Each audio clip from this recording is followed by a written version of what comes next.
Gas prices hit another new all-time high today. The national average now $4.25 per gallon. But help could kind of be on the way. Oil prices have just plummeted 12%, the biggest drop in 2 years after officials from the United Arab Emirates and Iraq indicated that they would be willing to boost oil output if asked by OPEC. So what would that do to consumer gas prices? And what can America do to end our reliance on foreign oil? Most importantly, here with me now, Michigan Republican Congressman and Iraq war veteran on the House Homeland Security and Foreign Affairs Committees. Peter Meijer is back. Welcome back, sir. Thank you, Kennedy. So what are you doing legislatively to make the world a safer place and help your constituents feel less squeezed at the pump? Well, everything we can that the Biden administration is willing to sign off on, and that's frankly not a lot right now. We're trying to emphasize that we should be supporting American energy production, and we should be getting back to a point of energy independence that we were at.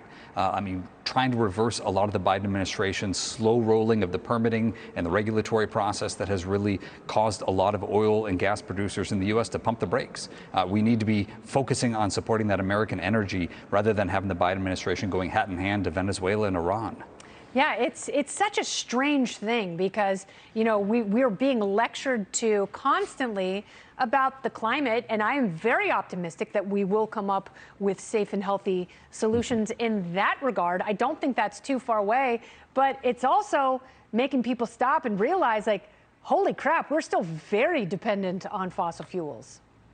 No, and we could expand renewable energy production, which I am strongly in favor of. But, you know, if we maximize solar and wind, there are going to be times where the sun isn't shining and the wind isn't blowing, and we need that baseline energy production, right? You're going to have that through nuclear. Yeah, precisely. You know, you need nuclear, and then, frankly, natural gas is affordable. And is it perfect? No, it's far better than coal. Yes, but we should be doing everything we can to encourage that production here because it's going to be have lower methane emissions. It's going to keep those profits and those jobs in the U.S. But instead, the Biden administration hurts production at home, and then when they are inevitably faced with the conclusion of that, they go overseas, and that's just completely backwards. Do we have enough oil reserves here to be self-sufficient? It's always a little challenging. I mean, there is unlimited oil. It just depends how much you're willing to pay for it, right? Cheap oil, where you have fields that are easily accessible, that is going to be limited. What we should be doing is taking advantage of a lot of the technological improvements around shale extraction, around, you know, fractured extraction, fracking. I mean, that's been fantastic for lowering costs, and we're able to do a lot of that at home. So, I mean, there's untapped potential that, frankly, the Biden administration is not seeking. Yeah, I wish they weren't a bunch of jerks in Venezuela. That would make everything super easy right now. And of course, they're cozy with Russia and Iran. It's like the worst people in the world have oil. And it's not like they just went in front of it, they have it. Like the highest concentration of crude oil is in Venezuela, which is so unfair. Does oil make people crazy, or do crazy people gravitate toward oil?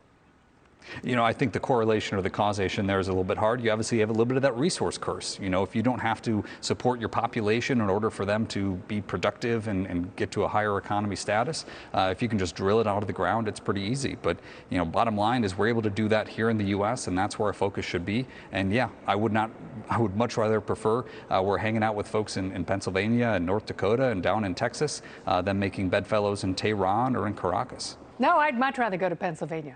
I'm not even that big of a Pennsylvania fan. I think it's just fine, but I'd much rather spend some time there. Very nice people there. And the Amish, so handy with the woodwork. Should the federal government buy every American a $50,000 electric car? Yes or no? No. Thank you very much. Congressman Peter Meijer, great job tonight. Good to have you back. And best of luck with all the legislative fixes that we desperately need right now. Thank you. Thank you.